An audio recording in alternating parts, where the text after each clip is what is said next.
streaming series produced and presented by the Community Arts of Bellevue. We're here 7 o'clock on Thursday nights. My name is Kathleen O'Brien. I'm on the board of Community Arts of Bellevue, and I'm so thrilled about tonight's program. I think you're really going to enjoy it. We were able to get master puppeteer Brian Hull to give us yet another peek into his world of magical puppetry. He is amazing. He is actually one of Nashville's greatest treasures. He's an Emmy Award winner, and he has over 40 years of experience in entertainment. And including 23 years, he has headed up the Wishing Chair Productions Puppet Theater at the Nashville Public Library, which is where I met him. And he is also the artistic director of their International Puppet Festival, which is amazing. It's absolutely amazing. It's a great family event. Brian's success, and he has been very successful, is really about his quality, his ability to bring compelling ideas with really what I would call arresting visual style to the stage. He's got that touch. And if that's not enough, he's also a performer. He's been in a number of productions. And I just can't wait to see what Brian's got in store for us tonight. Now, afterwards, we're going to have a Q&A session. So if you do have any questions you'd like to ask of Brian, just go to the chat room and type them in, and we'll ask him at the end of his show. So this should be a lot of fun. Sit back, relax, and without any further ado, please welcome Brian Hull.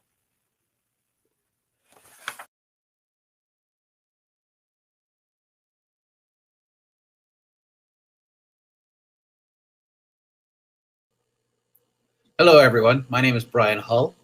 I am a puppeteer. I write, direct, produce, perform puppet shows. And this program is called Puppetry to Inspire All Ages.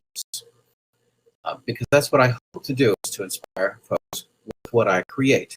And specifically, this program is about the shows that I create that are based on the works of Shawnis Korchak. Who is Shawnis Korchak, you might ask? Well, that is the point in creating these puppet shows. But first, let me tell you a little bit about myself.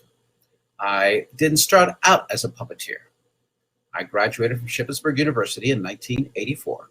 And then in 1985, I moved to Nashville to perform on the General Jackson at Opryland. It was the very first year of the General Jackson Showboat, and I was in the show. Also in 1985, I created Bry Animations. That's my own personal company where I do freelance illustration work and animation. In 1991, I created the Professor U.B. Sharp, for Opryland Theme Park, and performed for children and started writing children's shows. And in 1997, I was hired by the Nashville Public Library to take over a tradition started by Tom Tishner back in 1938. He was Nashville's famous puppeteer. And my job was to adapt children's literature into puppetry, and I've been doing that ever since. Also in 2004, I was hired by Dollywood Theme Park to create shows for the park, most notably Little Engine Playhouse, based on books that you can get from the Imagination Library. If you don't know about the Imagination Library, you should know about that. That's a whole other story. I've acted throughout the years with local theater companies. Recently, though, in 2019 with Ed Asner at Franklin Theater in a show called God Help Us. And I was the ghost of Christmas Past in Dolly Parton's Smoky Mountain Christmas Carol, performed in Boston, the beautiful Emerson Colonial Theater. But I am mostly known as a puppeteer. Now, some months ago, I did a program for Live from the View about the power of the puppet, where I talked about the extraordinary effect that puppets have. You know, America knows mostly puppets as the Muppets, and there's nothing wrong with the Muppets and Sesame Street and that sort of thing. But other countries have different histories, have different approaches, and there are many styles of puppetry. The trick is to decide what style of puppetry serves the show the best, whether it's shadow, marionettes, hand puppets, object theater, or even tabletop puppetry. My goal, hopefully, is to tell a great story using sophisticated puppetry as the approach. and that puppetry is used as the device to tell the story. But there is a lot of work that goes on before we even get to the puppets. To get started, we'll talk about inspiration. So I was at the library some years ago, and this book came in a box of new books. And I looked at it, and I thought, what is this, some Harry Potter ripoff? It's about a boy wizard with a scar on his head. He has an invisibility cap, a sorcerer's stone, a flying car. And I opened it up, and I saw the author's dedication, and it says this. This is a book dedicated to all restless children, those who find it hard to change and improve. You have to want to change very much and very deeply. You need to strengthen your willpower. You need to play a useful role in life. Life is strange and mysterious. Life is like an extraordinary dream. Whoever has the willpower and a strong desire to serve others, his life will be like a beautiful dream, even if the path to his goal was difficult and his thoughts were restless. Maybe one day I will write the ending to this book, Shawnis Korchak. Okay. So I read the book, and I discovered, long before Harry Potter, this book was originally published in Polish in 1933. Now, as I was reading the book, I discovered it was just really extraordinary, because Korchak is telling a story on one level, but he's doing something else up here.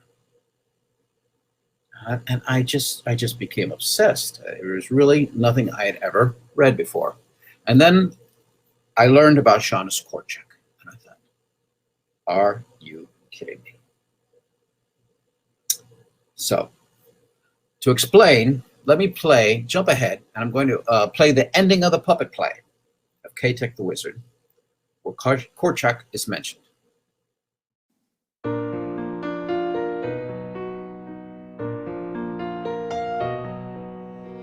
Shawnis Korchak was a writer and a pediatrician who ran an orphanage in Warsaw. He was many things to many people, but most importantly, he was a champion for children. During World War II, the town was occupied, and the orphanage was moved into the ghetto. Being offered numerous chances of freedom, he stayed with the children when transported to the extermination camp at Treblinka, where he died in 1940.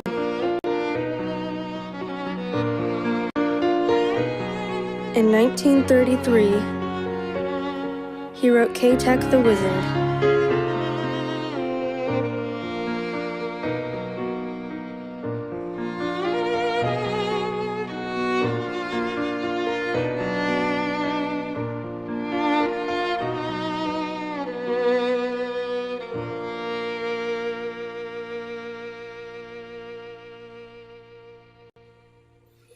Now, Korchak was famous, and he still is famous in Europe, but not in America so much. And a lot of people in America know about him. And so that became a goal of the puppet play, to introduce folks to the writings of Shawnis Korchak and his teachings. He was a champion for the rights of the child. He believed that children have the capacity to understand just the same as adults, only they don't have the experience, and they should be treated as equals. Some of Korchak's words: the child is a human being. We should respect the good person, but the bad one too. If you respect a good child, it will help greatly. If you respect a bad child, it won't hurt. You love the good child, and you come to love the worse one too. I don't know how it happens. It just does. It can't be explained.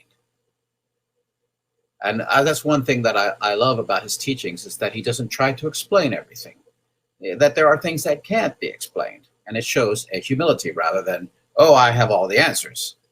In fact, the world is strange and mysterious is a theme that is central to the book, and therefore the show, Ktech the Wizard. There are lessons on a bigger world, that actions have consequences, but it is not presented in a preachy, teachy way. It tells its lessons through sophisticated storytelling. Korchak believed that a child doesn't grow up to be a person, they are already a person. Now, does that sound familiar? We've seen this before. And he said, children are people. They should have to reach to learn about things, to understand things, just as adults have to reach if they want to grow in mental stature.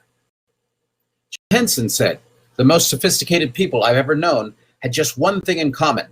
They were all in touch with their inner child. And Picasso said, all children are born artists. The problem is to remain an artist as we grow up. So a decision is made from reading the book, from learning about Shawnis Korchak. Okay, we're going to do this. The first thing to do before you put pen to paper is to get the rights, get permission to do it if you don't own the copyright, if you don't own the property. This is very important. I can't tell you how important it is. So we did. Hired a lawyer and he contacted them, and the publisher wanted the show to travel outside of Davidson County. So because of that reason, it became a Bry Animations production. And I had wonderful sponsors right here in Nashville who came to my aid to help finance this production. They would have original music, original puppetry, projected animation, the entire setup in order to travel. So you could set it up anywhere and do this. To get started, once I got permission, I read the book into a digital recorder, and I listened to it over and over again until I got immersed in the story thoroughly. And I got to a point where I could start writing it. And I got advice from my friend, Sherry Leathers, who at the time worked for TPAC. And she gave me some wonderful advice that the show would be no longer than an hour and would be able to fit in a van to travel. That would make it appealing to places like schools and performing arts centers and things like that. So great. I started writing the script, reading the script over and over, and making hard decisions. But I had to rely a lot on my partner in Bry Animations, Mary Tanner. She is an accomplished performer, accomplished actress, and a puppeteer. She has a long history of performing, one of Nashville's wonderful, great actresses. The two of us would perform the show, even time characters with the puppets. Once the script was in good shape, I drew storyboards to assist with what would become the animation and in telling the story. The whole time, sort of a really good idea of how to tell the story. For music, I work with Sarah Hart. She is a Nashville musician who I met at Sony BMG years ago. We were working on an animated series that I was developing, and Sarah was one of the writers assigned to the project. Although the animated series never materialized, we've written full-scale musicals together and music for many, many puppet plays. It's just a wonderful collaboration that works really well. She is the master of the happy, sad song. Extraordinary songwriter. You should find out about her. Her work on this show just has her at the top of her game. It's really, really wonderful stuff. Animated backgrounds are an important part of the show. As I told you, I had to create storyboards. And so I go to my friend Galen Fott at Big Fott Studios here in town. He does animation for many, many organizations and companies. And he assembles animation, and he does a magnificent job. The backgrounds have to look, and they have to be timed exactly right to play behind the puppetry. Oh, here's a little story. One of my favorite moments is where Ktech and the mysterious Sophia, the story, have a conversation on a train. And in the window for the train, we wanted a view of the outside as the train was on the move. So we got in his truck and we drove and filmed on a remote part of the interstate, hoping to find 3.5 continuous minutes without being interrupted by a McDonald's or a Mack truck or some broken down billboard. It wasn't easy, but eventually we did it. Fun stuff. Creating the show is just as fun as performing it. Here is an example of a beautiful background that would be projected. The Evil Wizard's Castle, hand-painted for the show by Louise Krauss. Another part is a dream that Ktech has. And for that, I drew the storyboard specifically to guide the animator, Ken Priebe, to draw the animation assembled by Galen Fott. And here they are side by side, the storyboards and animation, along with the wonderful music for the scene, created by Sarah Hart.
Okay, and now we get to the puppets. Of course, the puppet show. The style chosen for the show is known as tabletop puppetry, and it's performed in a European style where the puppeteer is seen the entire time. They even take on characters with a simple change of costume, and the puppeteer interacts directly with the puppets. A lot of research was done on this period and place, 1930s Poland. And pictures would guide the designs of the puppets.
So we take the drawings, and from the drawings, a head is sculpted. Well, you can see that. Sculpt the head out of a white clay. And you don't want anything sulfur-based because then it's cast in rubber, which can be a problem with a sulfur-based clay. Little tip there for sculptors. And so we take this mold and we press in a thing called sculpt wood. This is a material that was introduced to us by Philip Huber, America's great marionette artist. What a great guy. So we take this, we press in the sculpt wood, and it creates the mold, from the mold, a head piece. We take the front and back piece, put them together. Here's a different character. And then with the same sculpt wood, we're able to glue it together.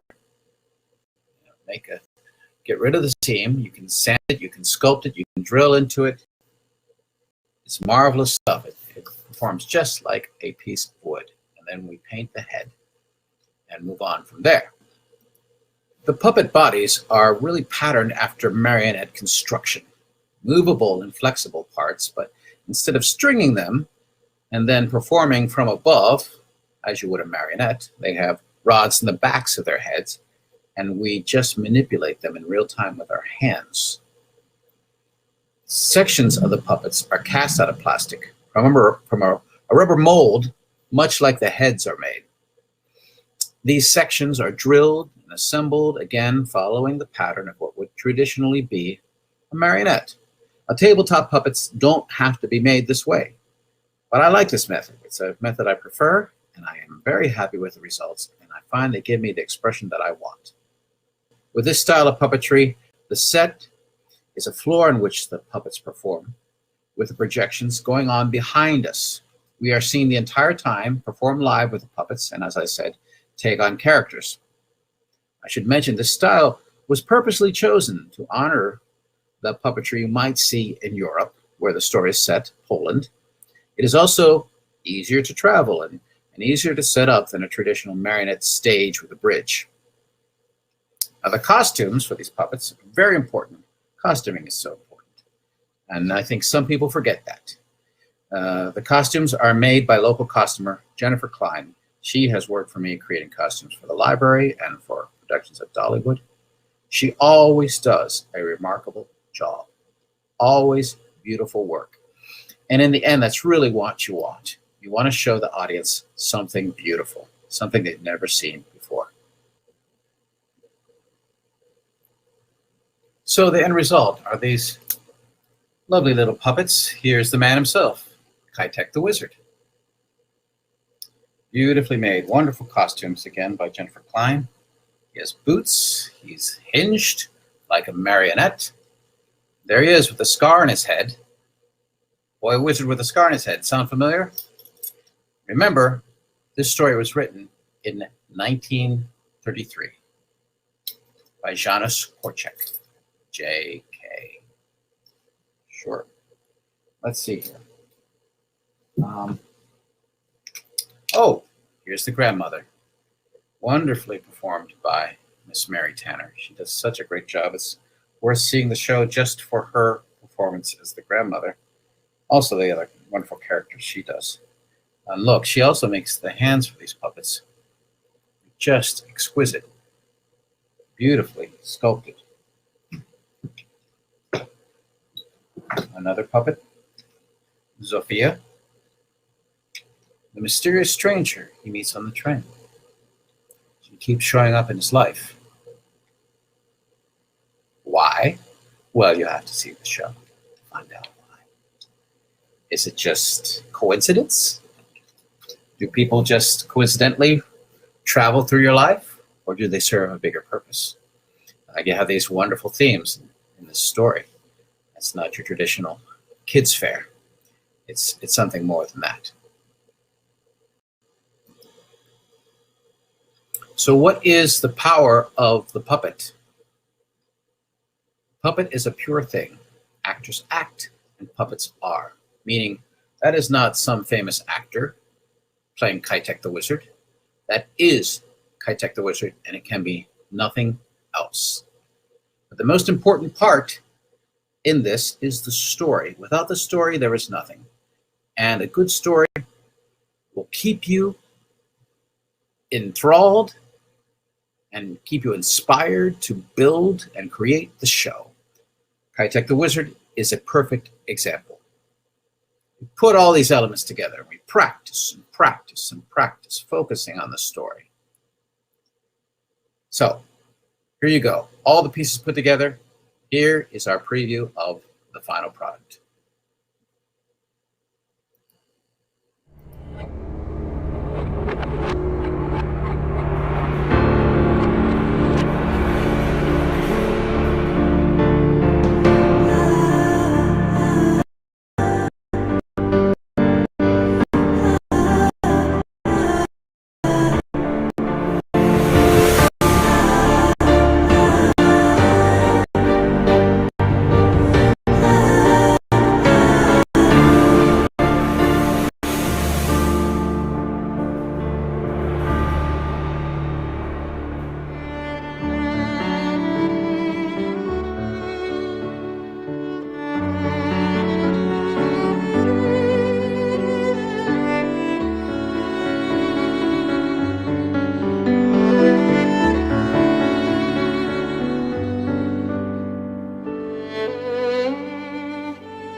The show premiered at the Nashville International Puppet Festival at the National Puppet Library in 2016. And since then, it has traveled from Maine to Santa Barbara for theaters and puppet festivals. It's gone locally to TPAC a number of times, a school tour through TPAC. And remember Violins of Hope? Well, it was honored to be part of that as well. And then in 2018, we took the show to Seattle, where it performed for an international Korchak convention and received an award from the Shawnis Korchak Association of the USA. I cannot think of a greater honor for this piece. What next? The hope is to create a film based on the puppet show.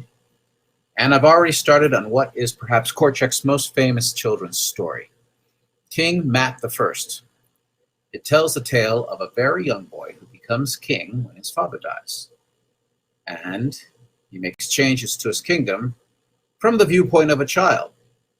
This book is filled with Korchak's philosophy. And Maurice Sendak, who wrote Where the Wild Things Are, says of the book, "We need King Mat in this world now more than ever." I hope this gives you an idea of what it takes to put a program like this together. And I hope it inspires you to create your own shows and to learn about Shawnis Korchak. Thank you very much.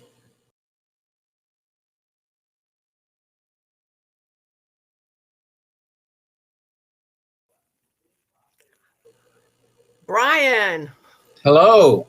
Hi. Well, I think you have inspired us. I think that was part of your intent. You've entertained us and you have inspired us. Thank you so much.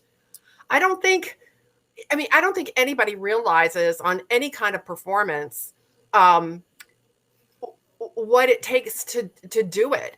And there is so much. I've been working with the performing arts for over 30 years, and you get to see things behind the scenes, and you're just amazed that it really does take a village, and it's no less for puppetry.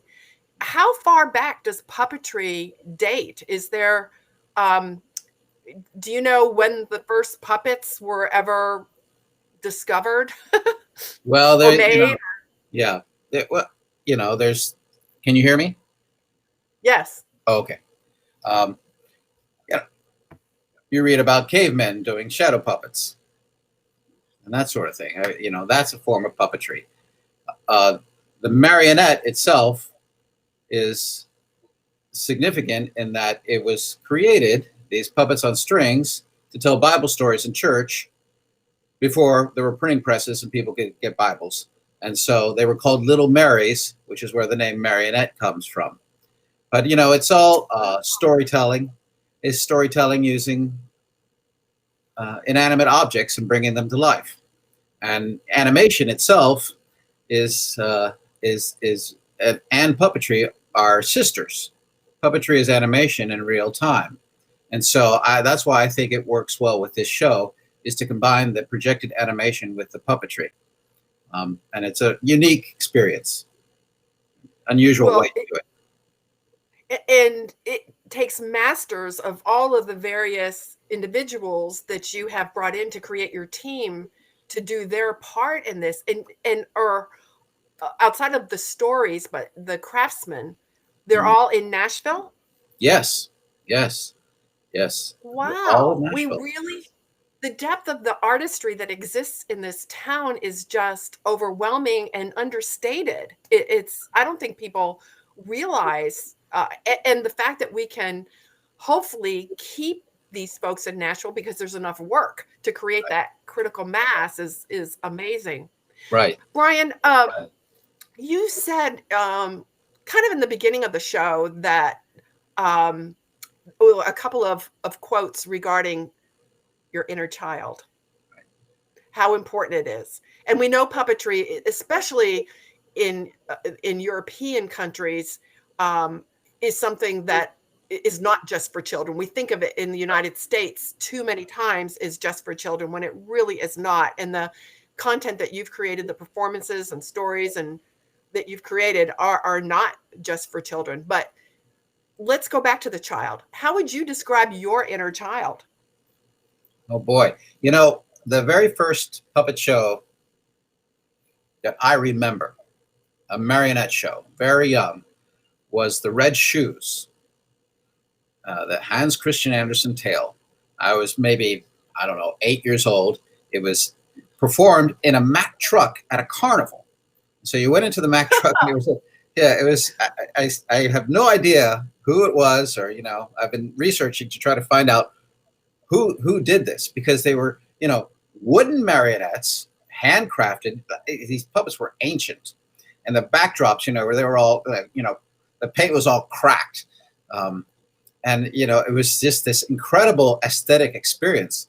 And they, you know, the star dies at the end from dancing herself to death. I mean, it's a really dark story.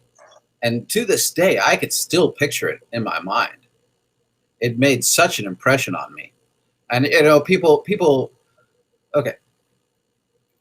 We at the library have a production of Hansel and Gretel.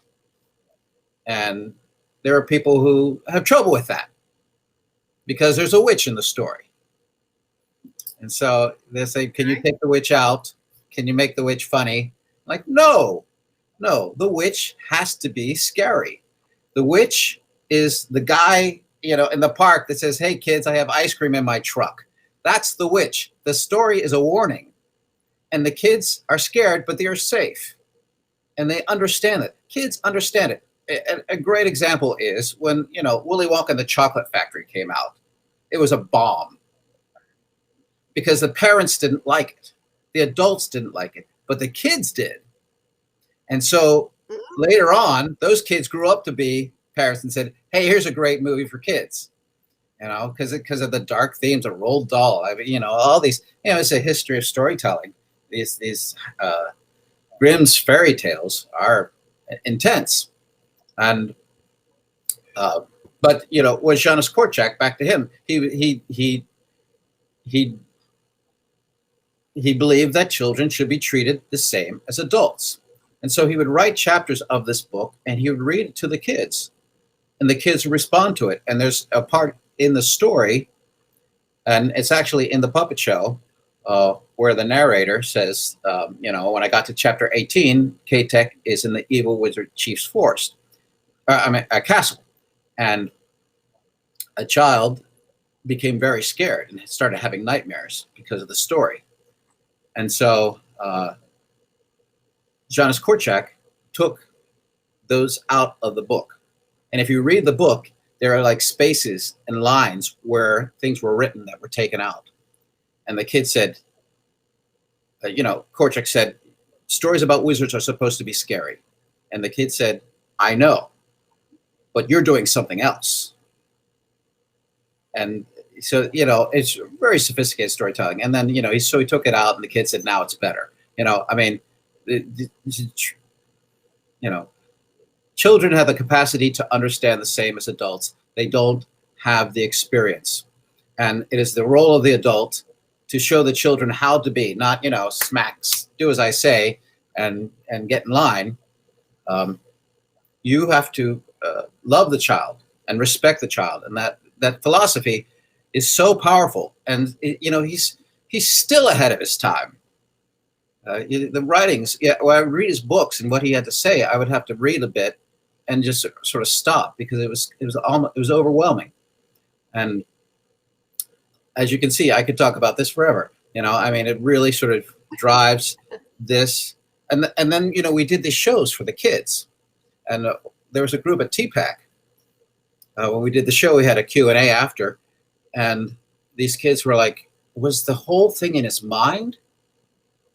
Which never, ever occurred to me. But all these kids, and since then, they've said that. They thought it was a whole fantasy because at the very beginning of the book, he is bullied. And in order to deal with the bullies, he becomes a wizard. But they're like, is it just like his imagination? or is it actually happening? You know, is that great stuff? You know, these things. And, you know, the kids are sophisticated enough. They understand it.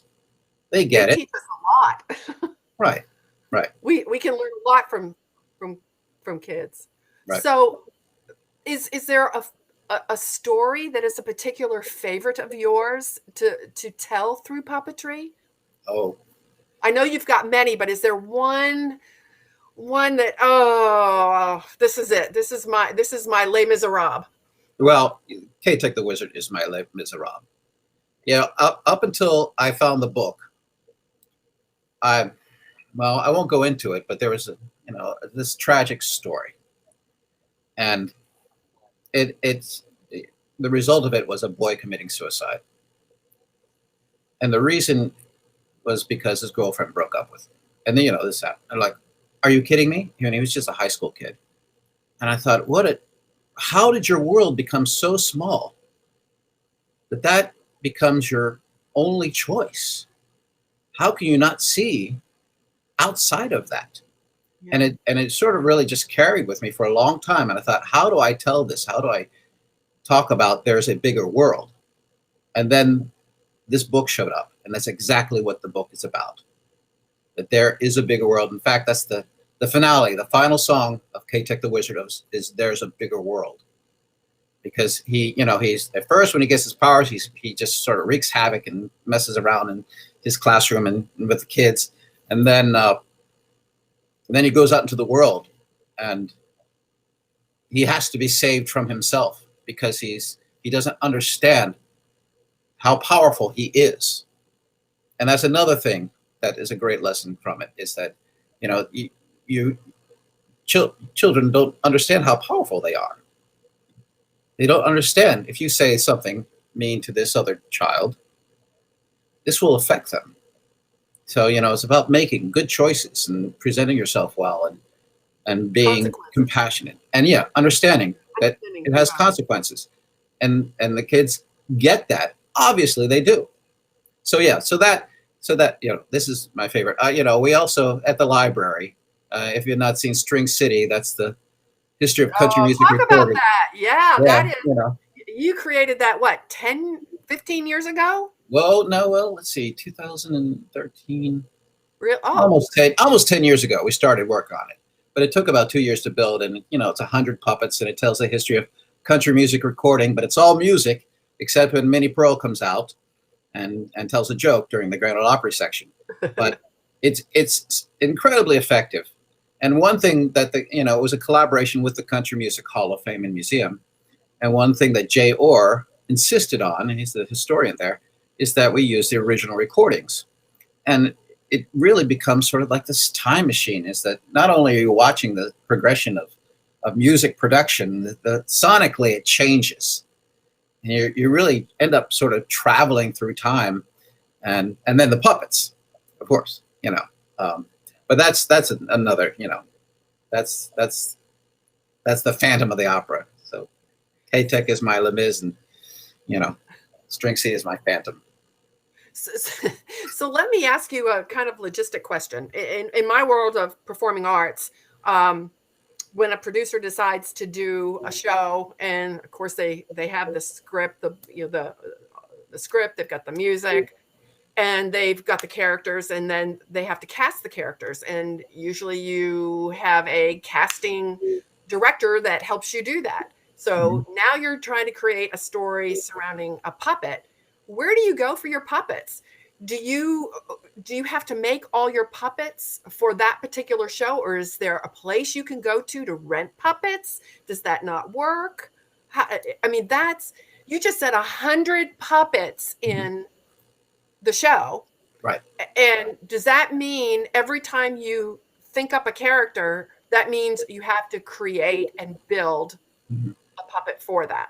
Right. Well, we have this massive collection of Tishner puppets at the library. And some of these puppets are 50, 60, 70 years old. And sometimes they get reused. But we find that for a lot of shows, they become very specific, puppet specific. I think we were able to assemble our production of The Tempest with mostly Tom Tischner's marionettes, because he did a lot of like kings and queens and wizards and stuff. And so they were all there in the collection. And the Frog Prince is another one. We had a frog and princess and king, and, you know, a whole lot of royalty. But for something like Ktech the Wizard, it really, you need that character. It becomes very specific, and you can hire people. There are really great puppet builders in the world. And a lot of puppets that you might buy online, you know, Folk Manus, they're very, very nice, but they're more generic. I like that we build our puppets. Is there an average amount of time that it takes to build just a simple puppet? Yeah. From drawing it all the way to costuming, painting, building the whole thing. Here it is, done. Right. How many hours are we talking about? Well, for a marionette, you're talking for a good marionette, it'll take over 100 hours for each marionette to build it by hand, paint it, and and costume it, and then, you know, string it. You know, and then, you know, sometimes you have to test it. You know, we have a collection at the library, the Pico puppets, and the two ladies, Billy Logan and Ellie Reed, were wonderful puppet builders. But they said that each puppet took them 125 hours to build. And so when you're building a budget for a show, I'm sure different puppets are going to have different costs because some might be more elaborate than others. But what would you budget for 100 puppets in your production? Oh, what would that was $100,000. Just for the puppets or for the whole project? Well, for the whole production, which does not include our salary. That was just for the production. Our salary, we're city employees, and so we were paid a salary. That money went into lighting and sound and building, and then, you know, we would hire people to come in and paint or create certain things. Philip Huber, in fact, we hired as a consultant, and then he built the Dolly Parton marionette and the Hank Williams Sr. marionette, and they are extraordinary. You know, those marionettes are fantastic. But he's, you know, the guy from Being John Malkovich, and so yeah. So if somebody wanted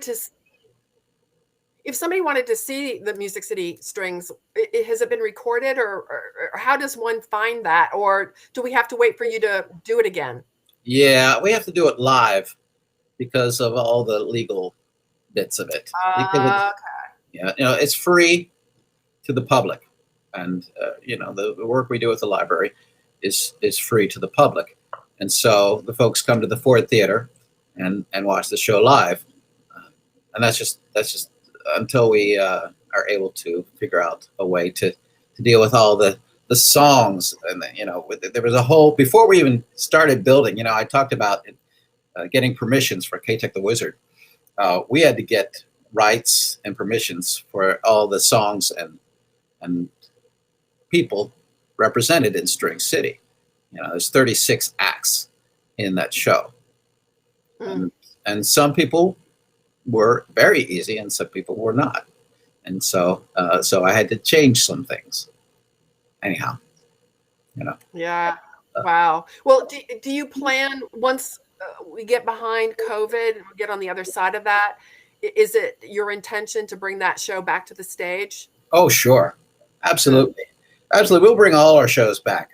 Another favorite of mine is A Child's Calendar, which is a show we do at the library, which it was a book by John Updike, you know, who isn't famous for children's books, but he wrote a book of poems, one for each month of the year. And Sarah Hart, again, worked with Sarah Hart, musicalized it.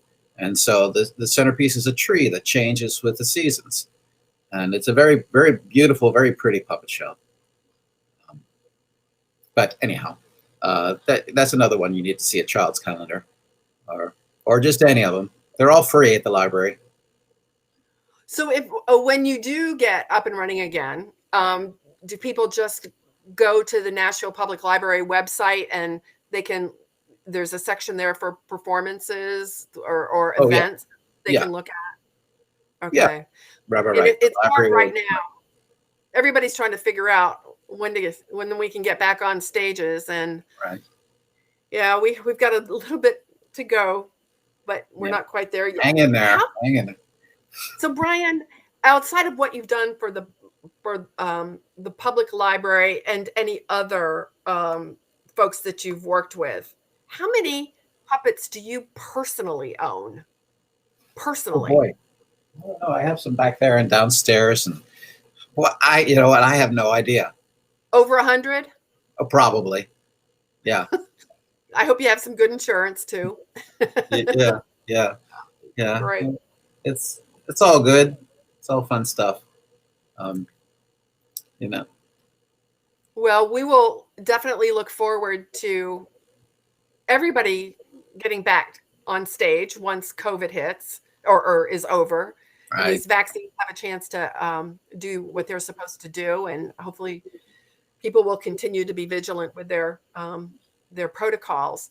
But it's great to get a sneak. While we can't see it live right now, it's great to be able to talk to you and have your presentation to keep the art front and center while we're going through this period of time. And we'd love to get you down in Bellevue sometime if we can snap off that leash from the library, and well, we have libraries down here too, so they're all connected. Maybe we can get a little Brian Hull down in Bellevue. That would be lovely. Well, we have 2 puppet trucks at the library. But thank you so much. Yeah. What'd you say? We have 2 puppet trucks that take the shows out to the community. Oh. So we can make it happen very easily for you. Okay. Well, we well, our board president, I can see, just hit yes on the comment line. Okay, good. Yes. Well, Brian, thank you again. You've given us 2 wonderful programs, and we really appreciate the sneak peek behind the scenes of puppetry, because it is a little bit magical and mystery, and that's the way it should be intended. I think all live performances should be. So thank you so much for what you do for Nashville and the arts, and we appreciate you on Live from the View. Oh, it's a pleasure. It was a pleasure. And it was an honor to be asked. Thank you very much. Well, thank you. You have a wonderful rest of your evening, and we'll see you on stage sometime soon, I hope. All right. Okay. Sounds good to me. Good night, everyone. Thank you for joining us for Live from the View. Bye.